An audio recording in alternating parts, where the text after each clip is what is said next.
Hello and welcome to Hockey Talkie. It is playoff time. It is the rite of spring. It is exciting. Unfortunately, it's without the Blackhawks, but we're still going to talk about it. We're still going to make our predictions. So let's start it off with the best conference, the Western Conference, and the best division, the Central Division. Might as well go with the best team during the regular season, the President's Trophy winners, the Nashville Predators against the Colorado Avalanche. Now, in my opinion, this is the Predators' Stanley Cup to lose. They are all in it to win it this year. They lost James Neal to the expansion draft, but it seems like they're doing pretty well without him. They added Nick Bonino, who just seems to turn it up during the playoffs. Bonino!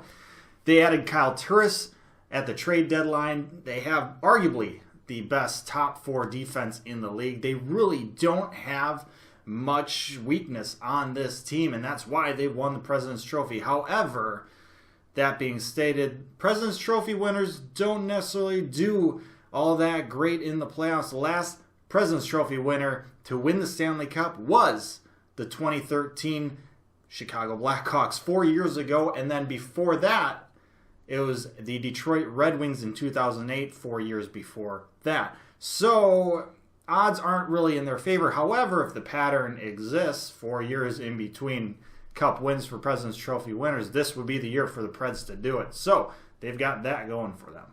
On the other side, you have the Colorado Avalanche, who have just had an incredible bounce back year. I mean, last year just historically terrible. Not just bad, not just last place bad, just historically last place bad. They essentially doubled their points this year, and they still needed to win on their final game to make the playoffs. That's how bad they were last year.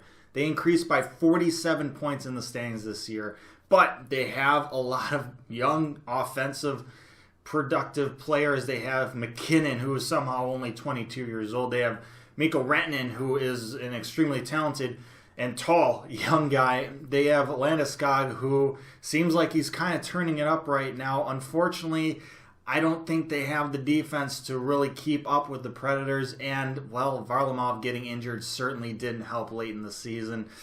I got the Preds in 5 games in this series. Moving on to the other Central Division matchup, we have the Winnipeg Jets against the Minnesota Wild. Two teams who have had really low-key, under-the-radar, really good seasons. The Winnipeg Jets are a very, very dangerous team. They were neck and neck with the Nashville Predators for most of the season for the top spot in the Central Division. Man, when they are on, they are on. You make a mistake, you will pay. They have a lot of good young talent. This team is going to be really good for a good chunk of years coming up here. You got Dustin Byfuglien, obviously, who's won a cup already. You have Patrick Laine, who is a pure goal scorer. They have Wheeler, who can lead this team to the promised land. I don't know if the Wild have the talent or overall team to win this series. Eric Stahl's going to have to just really keep playing at the insane pace he's been playing since he's gotten to the Wild. Dubnyk's going to basically have to have Vezina-like games in every single game this series. Parise is going to have to step up. They're getting Spurgeon back, which is big, but the loss of Suter, I think, is going to be huge in this series for the Wild. I've got the Jets in 6. All right, moving on to the Pacific Division, and everyone's pick at the beginning of the year to win the division, the Vegas Golden Knights up against the Los Angeles Kings. Now, let's be real here. Nobody thought that the Golden Knights would be in this situation. Just a ragtag bunch of players from other teams. They've played fast. They've played disciplined. They've played hard. They've won puck battles. They are playing the right way. They've got guys all over the ice having absolutely career years. It's just ridiculous. And of course, you have Fleury backing them up. That helps as well. On the flip side, you have the Kings, who are having a big resurgence of a year. You got Kopitar, who has bounced back tremendously this season after a really down year last year. You have Brown, who's back to his better play, similar type of play when they won their Stanley Cups. And obviously you have Jonathan Quick, who can just absolutely carry his team on his back to a Stanley Cup victory. And I kind of think That's what's going to happen, at least in this series. I think the Kings escape in this one. I think they upset the Golden Knights in 7 games. This is going to be a really good series. It just feels weird. Everyone's been doubting the Golden Knights all season. It just makes sense for me to doubt them again, but I wouldn't be surprised if, just like all season, they've proved me wrong. To finish off the Western Conference here, we have the last matchup, the other matchup in the Pacific. We have the Anaheim Ducks against the San Jose Sharks. Oh man, the Anaheim Ducks, they are a dangerous team. Very underrated defensive core. They have guys who can score as well. Corey Perry, Ryan Kessler, who came back mid-season. Obviously Getzlaf, who's fantastic. Not very likable guys, but very good hockey players, and that's really what you need. They play a playoff-style type of game, a type of game that will get them to make runs in the playoffs, and they have. They just can't seem to get over the hump. Will they do it this year? Well, if they're going to have to beat a Sharks team who really upgraded at the deadline, getting Evander Kane. It seems like he has found his place on the Sharks. They've been to the Stanley Cup final recently, just 2 years ago. This is a team that kind of people are forgetting about a little bit. And if Joe Thornton comes back, this team will be really dangerous in these playoffs. And honestly, I've got the Sharks winning this one. It's going to be a very close series, but I got the Sharks in 6 games. This will be another fun series to watch if you don't mind staying up late on the West Coast. All right, now moving over to the Eastern Conference, the Atlantic Division, starting off with the Tampa Bay Lightning against the New Jersey Devils. Tampa Bay, oh my goodness, this team has a plethora of talent. A team that started off red hot at the beginning of this year, kind of struggled as the season kind of came to an end. Vasilevsky kind of hit a wall halfway through. He's very young, got used a lot. This is basically his first year of extreme use as a starter, and he's going to have to get back to his play at the beginning of this year if this team is going to win a Stanley Cup. But this is a team that can score at will. If you get into a track meet with them, they will probably win. You have a 3-goal lead against them and think you're safe, it's going to be gone just like that. This is a dangerous team offensively. New Jersey Devils, back in the playoffs for the first time in a long time.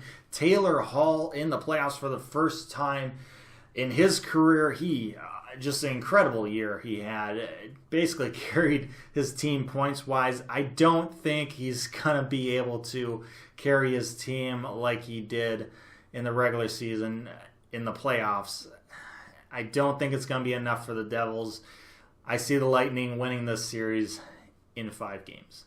The other matchup in the Atlantic Division, we have the Boston Bruins against the Toronto Maple Leafs. Obviously, the Maple Leafs are looking to avenge their Game 7 collapse against the Bruins all the way back in 2013, but both teams are very different now than they were then.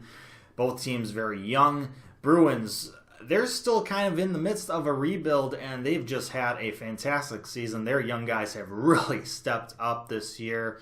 Tuukka Rask really started just coming on the latter half of this season. They could make some kind of run if their young guys can continue to play like they were during the regular season. I don't think they're going to be able to. The Maple Leafs have one of, if not the best offenses in the entire league. When they're on, they can outscore you 8-2, maybe 8-7. Yeah, probably 8-7, because their defense is going to have to step up their play, or Anderson's really just going to need to stand on his head these playoffs if the Maple Leafs are going to make a run for a cup. With that said, I think the Leafs get the win in this series. I see them beating the Bruins in 6 games. All right, last division now, the Metropolitan, and we started off with the Washington Capitals against the Columbus Blue Jackets. We all know about the Washington Capitals' struggles getting past the second round. They just run into the Penguins all the time, every single year, and just can't get over that hump. Ovechkin, he He's one of those players that you'd think would have a cup by now. He's just that good. But they just haven't been able to do it. This year is a little weird one for the Capitals because they got rid of a lot of pieces due to the cap struggles last year. So the fact that they were able to win their division was pretty insane. They didn't really win it convincingly, though. They won enough to win it, but at times they really struggled this year. So it just wasn't a convincing division title, if that makes any sense. On the flip side, you have the Columbus Blue Jackets, who have Bobrovsky, who is could possibly win his third Vezina. I don't think he will, but he's had a fantastic season once again. They now have Panarin, who can really score. They have Seth Jones, who has come into his own as a very good defensive player. And honestly, I think the Jackets pull off the upset here. You can't lose in the second round if you never make it there. Jackets in 7. And finally, the last matchup of the first round, the Pittsburgh Penguins against the Philadelphia Flyers. And oh boy, is this gonna be a good series. It always is between these two teams. The Pittsburgh Penguins really struggled at the beginning of this year. They lost in their second game to the Blackhawks by a score of 10-1. But to be fair, they have played a lot of hockey these last two seasons. They are the two-time defending Stanley Cup champion. Now, they turned it on in the latter half of this season and even really challenged the Capitals for the division title. This is a team that, well, until they don't win a third straight Stanley Cup, it's really hard to pick against them. They just don't really give you a reason to do so. However, on the flip side, we have the Philadelphia Flyers, who just always seem to kind of give the Penguins fits in the playoffs with their feistiness. And you have Claude Giroux, who is finally healthy and just looking to tear it up and carry his team on a run. Unfortunately for the Flyers, I don't think they're going to have the same magic the Eagles did. I don't think they're going to be able to progress past the first round. I've got the Penguins in 6. So there you have it. That's my prediction for the first round of these playoffs. I'm going to do a similar type of video for every single round in these playoffs, but it being the first round, the beginning of the playoffs, here is my full prediction for the playoffs. As you can see, I've got the Predators, like I said, going all the way. I think it's their Stanley Cup to lose. They are all in, and I think they'll find a way to get the job done, unlike last year. Of course, predictions are just opinions. Anything can happen in the Stanley Cup playoffs. Let me know who you think is going to win each of the first round matchups, and who do you think is going to go all the way and lift that Stanley Cup over their heads. Let me know down in the comment section below. And Predators fans, if you're feeling pretty good about what I just showed you, I just want to let you know I picked the Blackhawks to go all the way last year, and we know how that turned out. I wouldn't be that excited about this pick. And with that, I say thank you so much for watching. I really hope you enjoyed it. Like, share, and subscribe. I appreciate it if you do. But most importantly, stay safe, make good decisions, and I'll see you next time.